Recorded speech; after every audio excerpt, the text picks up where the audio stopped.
Hello, nze Selector Williams Live Uganda mbaniza ku YouTube channel eno era twogere ebikwata ku music waggwanga lya Uganda, East Africa, Africa n'ensi yonna okutwalira wamu era nga mbaniriza mbebaliza ddala nno mmwe abateekayo obudde okugoberera ensonga zino zensera okunyumyako wano nga bwe ntera obagamba bulijjo nti mbyogerako si kunyumirwa bunyumirwa ate si kufuna bufunyi views oba oliawo ne ssente naye okubaako omuntu gwe biyamba.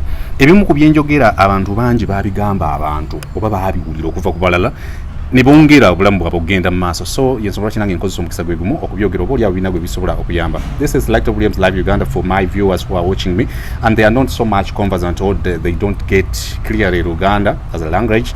I welcome you onto this YouTube channel, and it is so unfortunate that sometimes when I communicate in Luganda you get lost, but I am glad that some of you even come out to say that even when I so much communicate in Luganda, you get a chance or you're able to pick some lines, especially communicated in English. This is Selector Williams Live Uganda, and today I'm coming with a plus on to the last 3 videos where we talk about how guys attain popularity, how do they achieve in terms of being recording and performing artists at a tender age or an early age, and later on fail to handle their brands, how to work out life and lose life to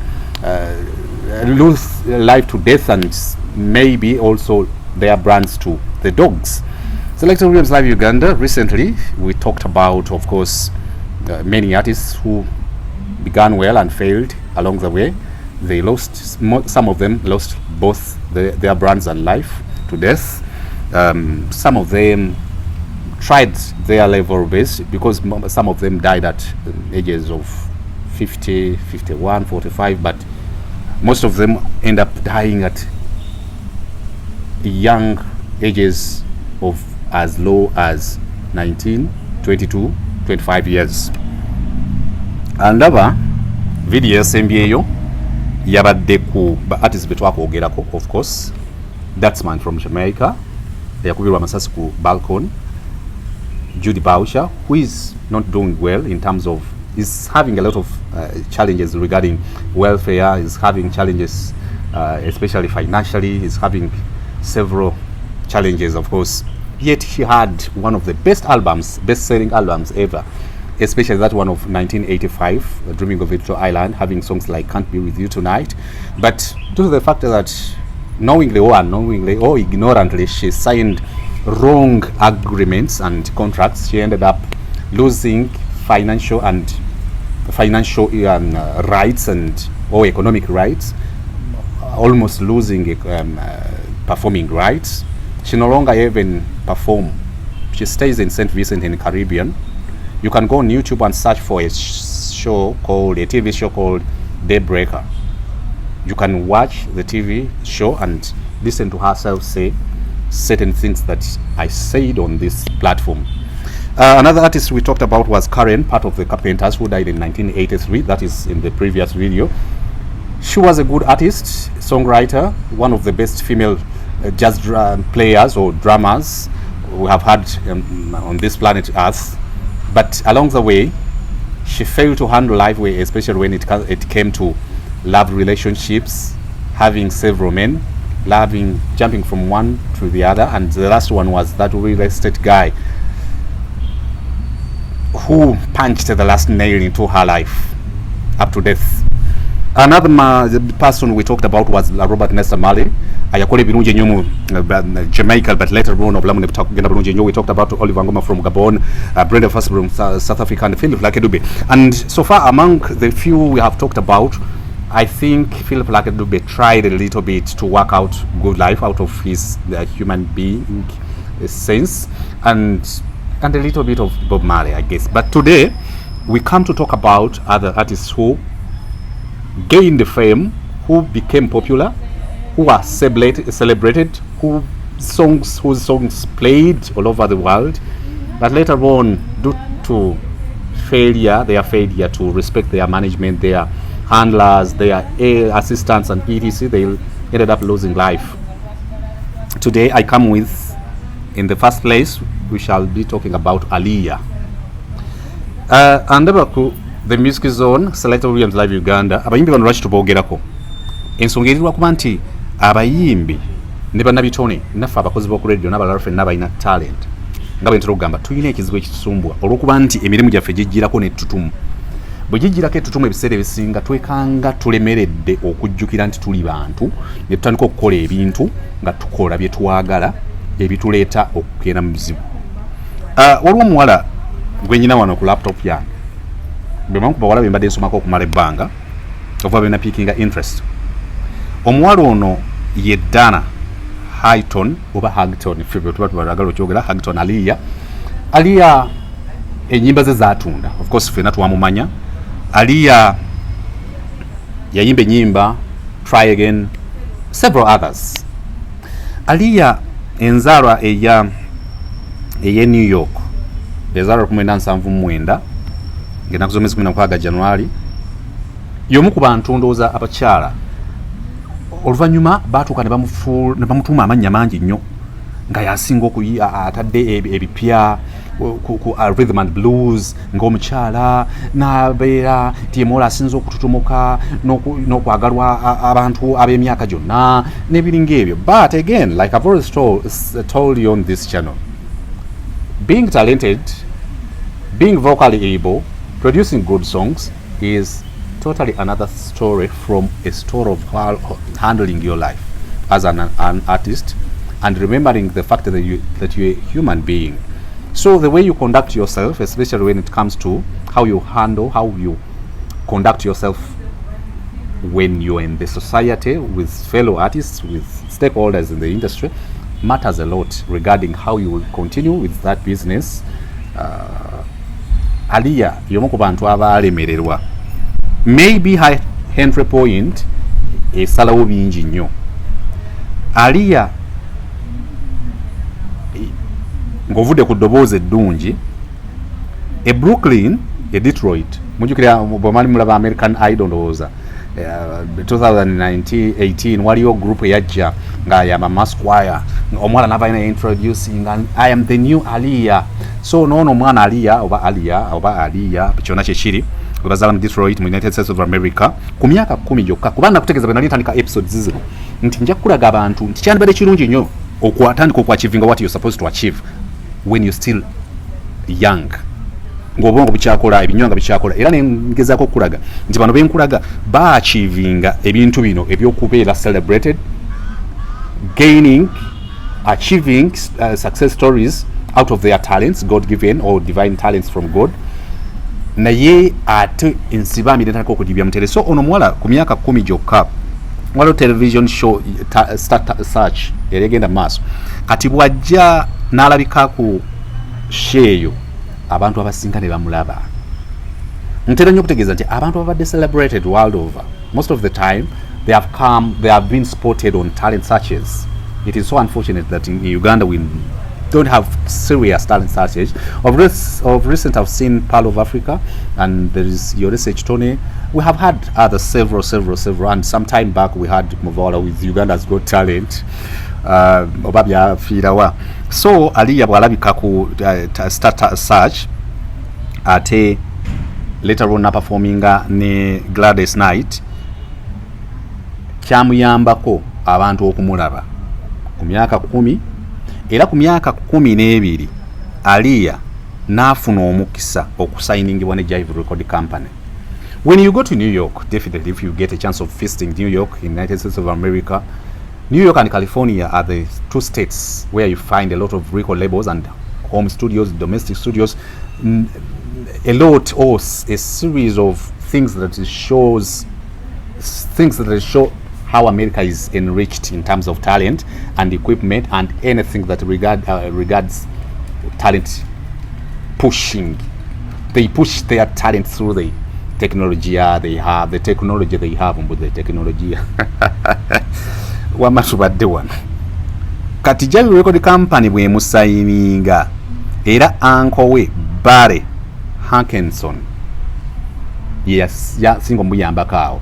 Let me tell you this, in the United States of America, to get a chance of being signed under record label and moreover Jive Record Company, and those days having big producers like those guys from Norway, the Stargates, you'll get a chance, another chance of working with big audio producers, sound engineers and songwriters like Robert Sylvester. After being signed under the Jive Record Company, her uncle Barry Hankson yali akola ne Background Records namu introducing ewa Robert Sylvester Kelly mwegemita R Kelly mufunza we bintu byonna byali very fine era Aaliyah nakuba endongo awo nolaba tukyali mu birungi. However, emyaka egyo gyali mito ku mwana ono yali agenda okuyingira endongo eyo yali yeetaaga mentorship. Fortunately or unfortunately, Barry introduced her to Robert Sylvester Kelly. Question is R. Kelly, king of rhythm and blues, one of the best songwriters Africa has, world has, this planet has, one of the audio producers, sound engineers, unquestionable, one of the best we have had world over. Are we sure that Robert Sylvester Kelly being introduced to Aaliyah or Aaliyah being introduced to Robert Sylvester Kelly or the other way around or either sides, either ways, is Robert Sylvester Kelly, a celebrated rhythm and blues artist, able to mentor Aaliyah? Omuntu ng'abadde wakabi R. Kelly balesa Aaliyah, Dana Hatton oba Hagton bamuintroducing ku myaka 12 amumentoring amukolera ennyimba n'ebirala anaasobola omumentoringa katuwulirize ebyeddako. Robert Sylvester Kelly bwe tuli batumwogerako ayina ebiro okusomozebwa kw'abadde nako, especially when it comes to meeting the underaged female human beings. It is so unfortunate that at the age of 12 years, Robert Sylvester Kelly meets Aaliyah. Aaliyah came as a young artist who needed mentorship. Definitely she was mentored, and later on she worked on many songs. Songs like Try Again topped the Billboard Hot 100. Mufunze yali achievement. Bakola n'ennyimba nyingi nnyo. Actually waliwo oluyimba olumu olulina controversy lwe baakola Sylvester Kelly lwe yamukolera, R. Kelly lwe yamukolera, olugamba nti emyaka tegiyina nsonga, age is just a number. R. Kelly bwe tuli mutuukako ebimu ku by'oyinza okunzijukiza bwe ndiba mbyerabidde. R. Kelly ebintu byonna bye yakolanga bye yayitangamu mu bulamu bwa bulijjo ng'abiwandiikamu ennyimba, era nga bw'aba alina omuntu gwagudde naye mu mukwano ne mutandika omuyeeyereza nti mwana muto nga bwe byali bitandise ku Aaliyah ng'agamba age is just a number. N'olw'ensonga eyo ojja kwekanga nti Aaliyah azze asinkanye Robert Sylvester Kelly bakoze ennyimba zitopinze Hot 100 Billboard. Of course, achievement nene. First of all, I've told you she was signed under Jive Record Company. Her uncle, that is Barry, was working with Background Record label and is introducing the girl to Robert Sylvester Kelly. In other words, she was in good life of Moses Radio, so she was good as Mayanja. Yali mu bulamu obulungi. Issues began when a mentor turned into a boyfriend, later on a husband. Aaliyah okufaananako n'abakyala bangi nnyo abasinkana Robert Sylvester Kelly. She kind of lost track when Robert Kelly this time introduced himself to her again, not as a music director, songwriter, or a sound engineer or an audio producer, but someone asking for her love.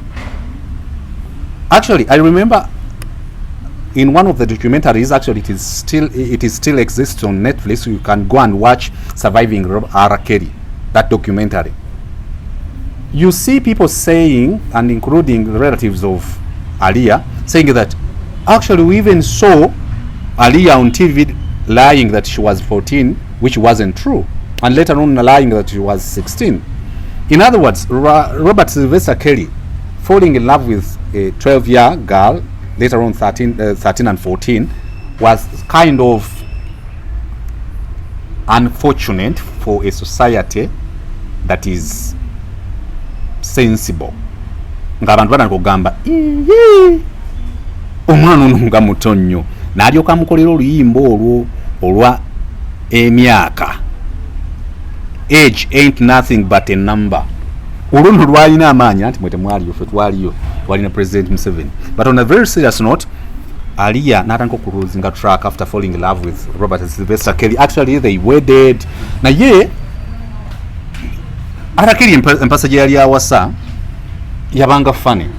Nga bwe bagenda ogwa mu mukwano n'omuntu n'olunaku lw'embaga oba n'olunaku lw'okwengaginga oba olunaku lw'okuproposinga nga lugwa kigwirawo. Robert Sylvester Kelly, it is unfortunate that I'm bringing Kelly even before he's formally officially being introduced into his own episode. But before we go into Kelly for a full episode of him and details about how he failed and how he achieved or had success stories, we can as well right now get some info regarding how he engaged young-aged female human beings. Robert Sylvester Kelly yabanga agenda okuwasa nga teyeetaaga kutegeeza ddi lwagenda kuwasa ng'akugwako obugwina empeta. That is according to the documentary, watching girls confessing, giving testimonies regarding how he treated them. Kati ne Aaliyah lwakulwakera bukezi mbaga etuuse kati ne bitandika okukasumba ekirala. Kelly yali afuga okusinziira of course ku documentaries zendabye ne banawulire bye bakoze bibalaze era nga ne bumulaba ku interviews ezenjawulo. Kakati munnaye Aaliyah nga agwa mu mukwano naye omusajja atandika omufuga. Kelly nga atandika okucunya omuwala. Record label endala zaagala okujja omwana ne wa Robert Sylvester Kelly. Kelly yalina ekintu kyakola nga bw'aba akwagadde ng'oli girlfriend we nga kusibira mu hotel nga kusibira mu kiyumba. If you're on Netflix, you can go and watch that Surviving Kelly documentary. You'll be surprised. Kakati munnange nekana nga atandika okukatulugunya bwetu mubufunze kaluzinga track. Bwe kaluzinga track ne katandika okuwulira nga obulamu bukatamye, katandika okufuna introduction to drug and strong spirits. Spirit yene eri ku nkofiira ena spirit ya mwoyo saagala kunjooga. Kati bwe katandika okunywa ebintu ebyo okweruzabuza naye guno gwe twogerako nga mwana muto kaana kato kagudde mu mukwano kalina omuntu. I'm telling you, I'm giving you stories regarding how artists have failed to handle their lives, work out their lives, how they have failed to maintain their brands, and at the end of it all, how have they lost their life to death.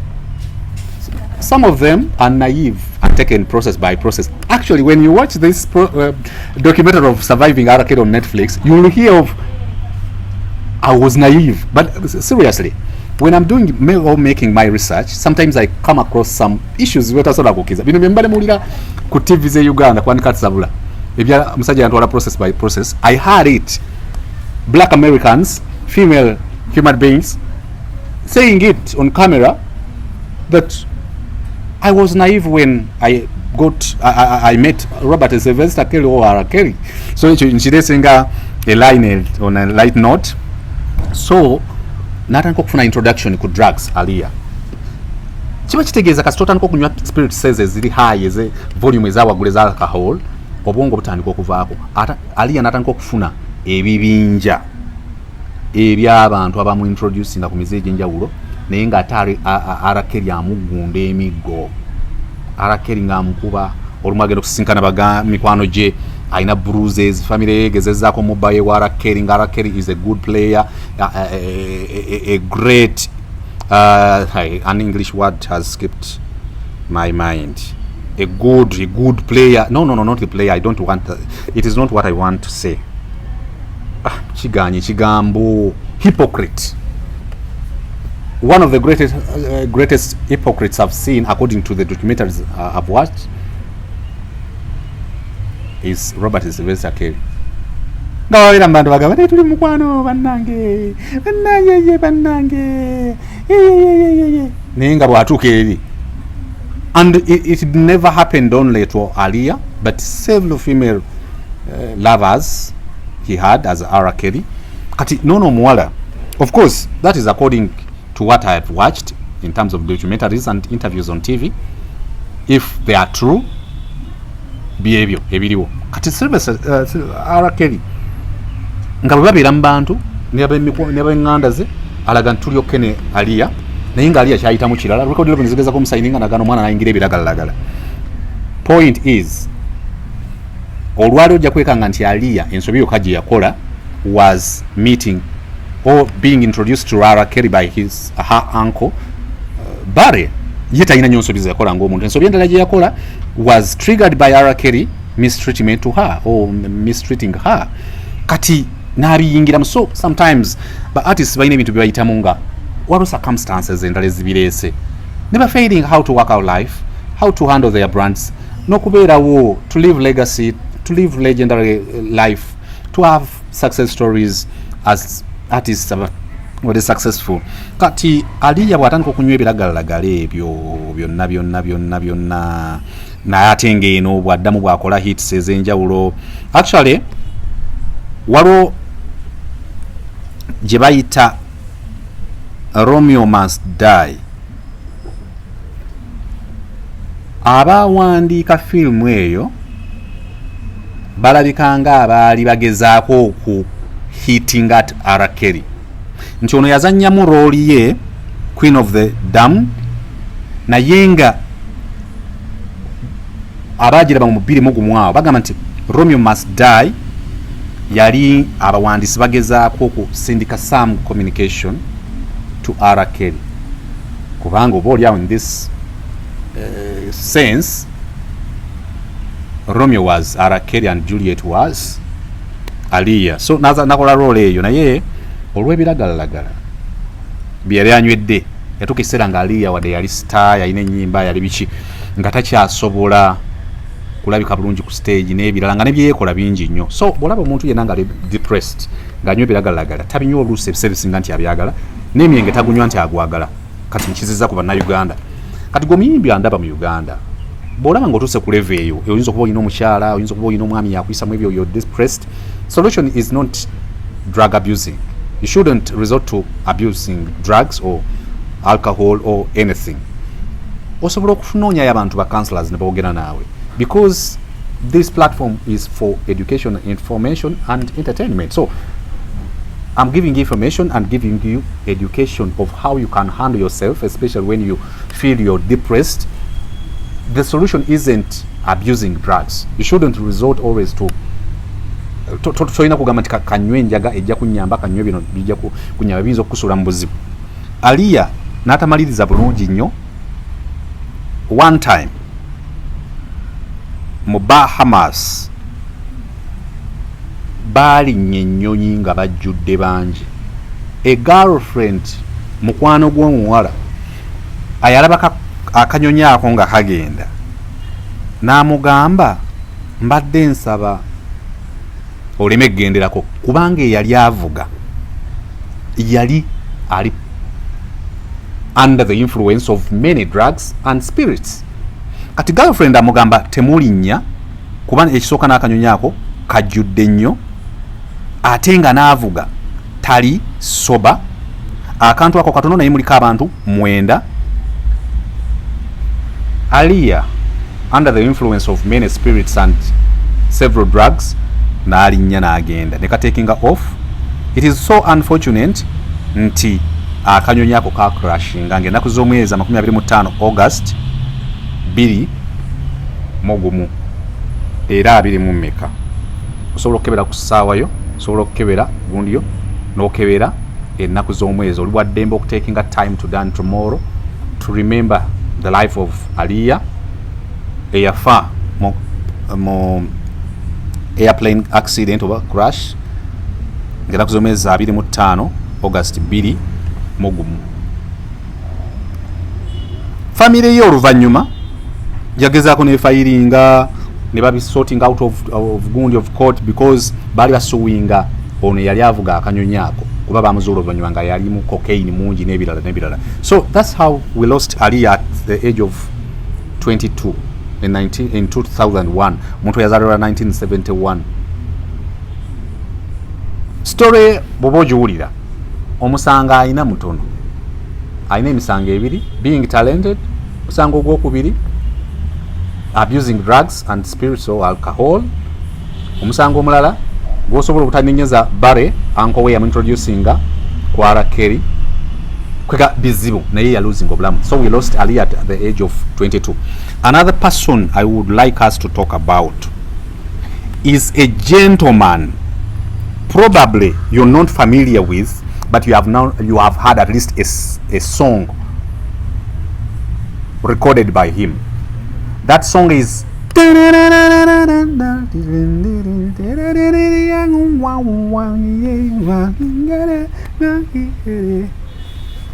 I am Select Williams Live Uganda, telling you stories of how artists have jumped onto a platform of fame, how have they become popular, being celebrated, recorded hit songs, how they have achieved stories, attained wealth and etc. But later on, actually achieving all what I've mentioned above at a young age, tender age, but again losing it all at tender age.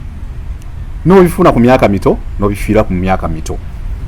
Tumumaliza Aaliyah. There is this Steven Valenzuela, Ritchie, Steven, Ritchie Valens n'ebirala.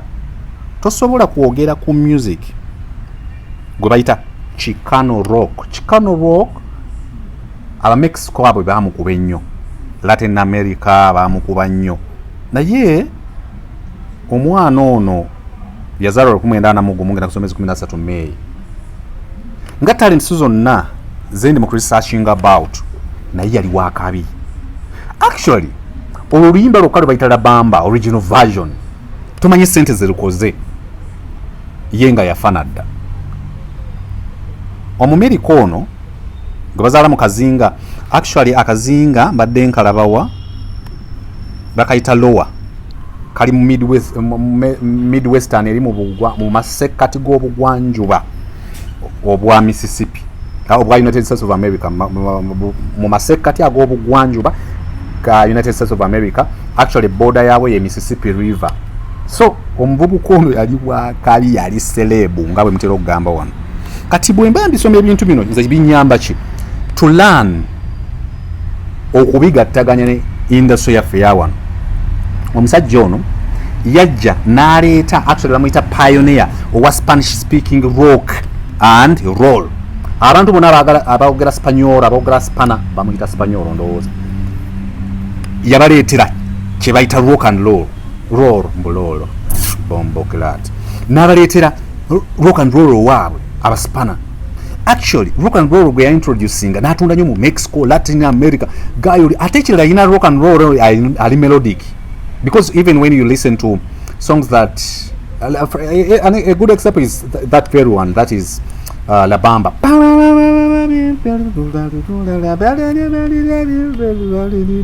Because most of the rock and roll artists go chromatic and minor scales, but this one is more of a normal, an ordinary flow or major progression. Nakola ebyamaanyi. Kakati okusomozebwa okugira ye omwana ono ku myaka emito,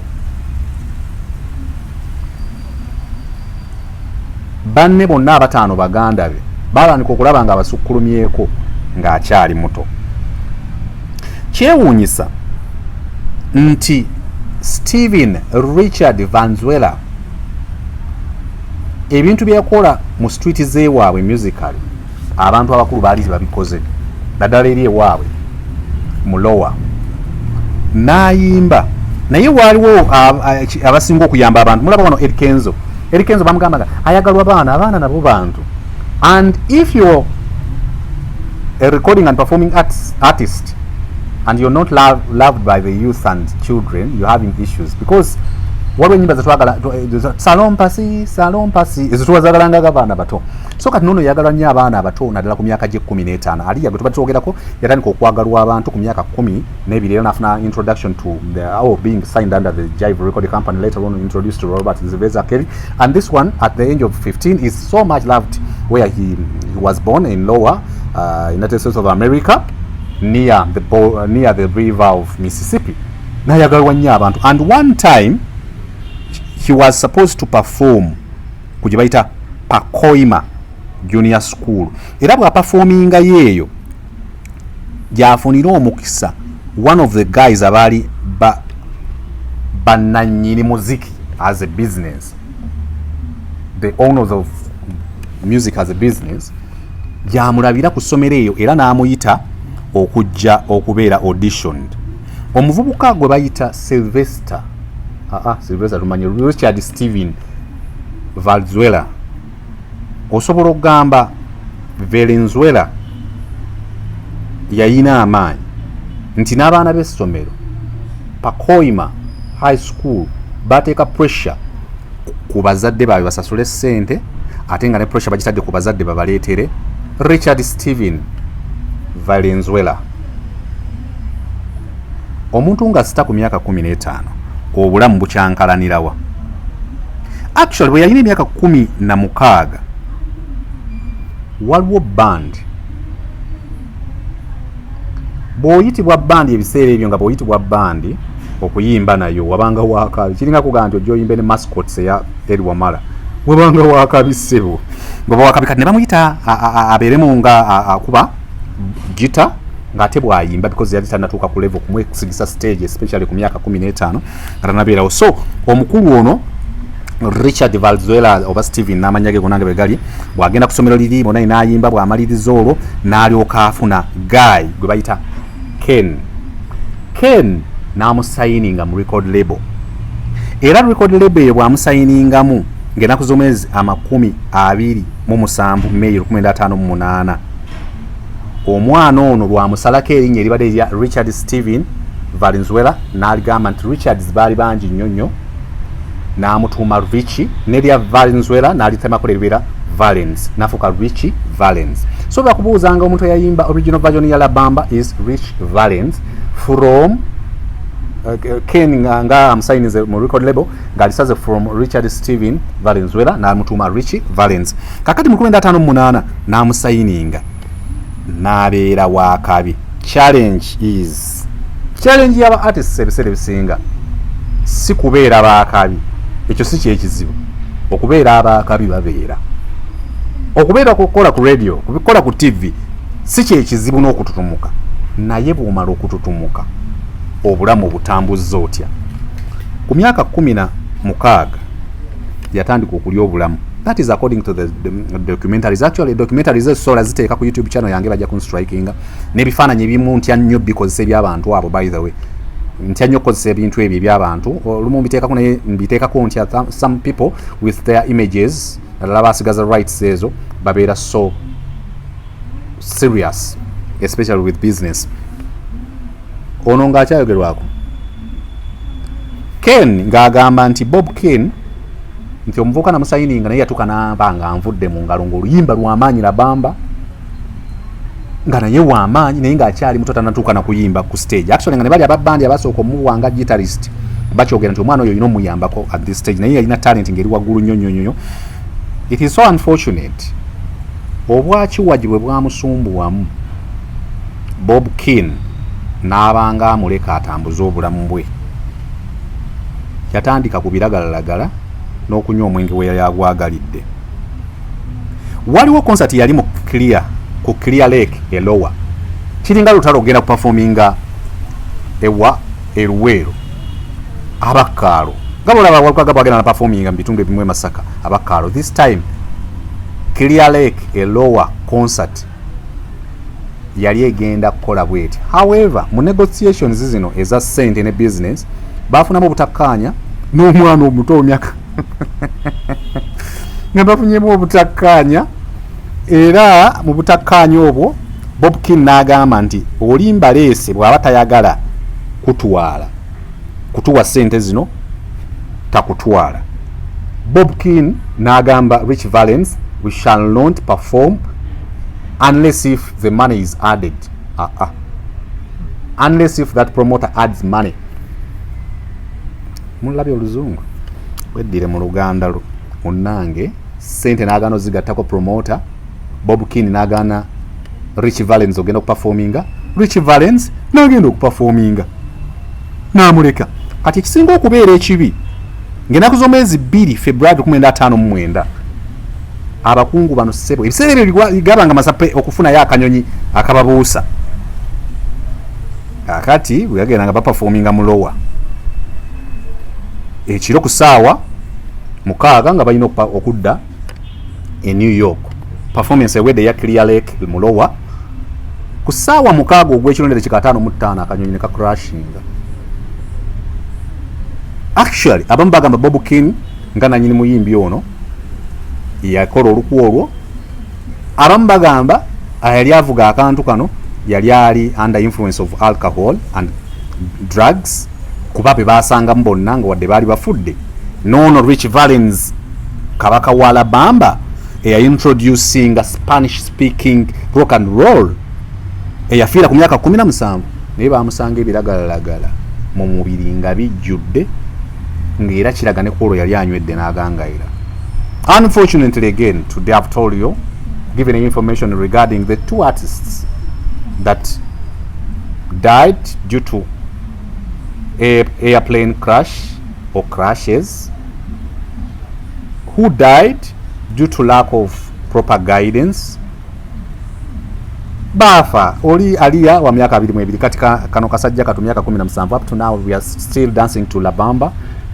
Chenkuwa gwe John Blackfeet famika n'abalala fenna nze naawe kwe kwegendereza zino stories zinatuyamba buyambi. Today bali nyino kugattako Moses Radio naye katukomaawo. Thank you very much. Tomorrow I'll come with others and probably Moses Radio among another one. Today we have talked about Aaliyah and Ritchie Valens. Thank you very much. I'm Select Williams Live Uganda. You can follow me on Facebook, Twitter, Instagram and elsewhere as Select Williams Live Uganda. I work with Radio Sapienza 94.4.